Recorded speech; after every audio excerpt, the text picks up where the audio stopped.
শুরু করছি ফারহানা গল্পের পার্ট 9। আমি আর কোনো কথা না বাড়িয়ে বাসায় চলে যাই, আর ছেলেটি সেখানে দাঁড়িয়েছিল।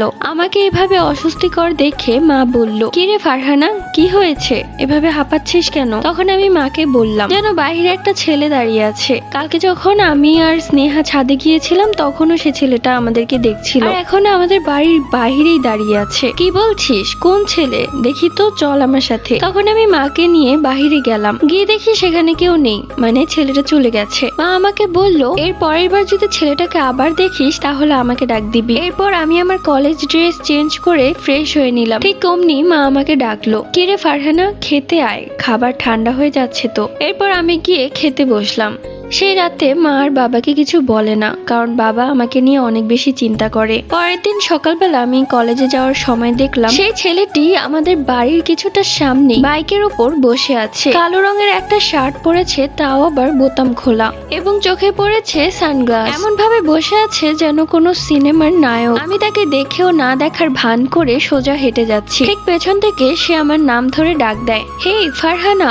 তার মুখে আমার নাম শুনে আমি ভীষণ ঘাবড়ে যাই। এই ছেলেটা আমার নাম জানলো কিভাবে? অবশ্যই এইসব বকাটে ছেলেদের কোনো মেয়ের নাম জানা কোনো ব্যাপারই না। আমি আরো জোরে হাঁটতে লাগলাম। এক পর্যায়ে সে তার বাইক নিয়ে আমার পিছু পিছু আসছে, মানে একদম আমার বরাবরই যাচ্ছে, আর আমাকে এটা ওটা অনেক কিছু জিজ্ঞেস করছে। এক পর্যায়ে আমি বিরক্ত হয়ে তাকে বললাম, কি সমস্যা আপনার, এভাবে বিরক্ত করছেন কেন? না আমি আপনাকে চিনি আর আপনি আমাকে চেনেন, অযথা আপনি আমাকে বিরক্ত করছেন কেন? তখন সে আমাকে বলল, কে বলেছে আমি তোমাকে চিনি না? আমি তো তোমাকে চিনি, তোমার নাম ফারহানা না? তুমি এবার ইন্টার ফার্স্ট ইয়ারে পড়ছো, তুমি তোমার মা বাবার একমাত্র মেয়ে। আর কি জানতে হবে আমাকে বলে দাও, আমি বলে দিচ্ছি। আমি সবগুলো কথা শুনে হা হয়ে গেলাম। কিছু বলতে যাব অমনি আমার পেছন থেকে আমার বান্ধবী স্নেহা ডেকে উঠলো, এই ফারহানা, কখন থেকে ডাকছি, শুনতে পাচ্ছিস না?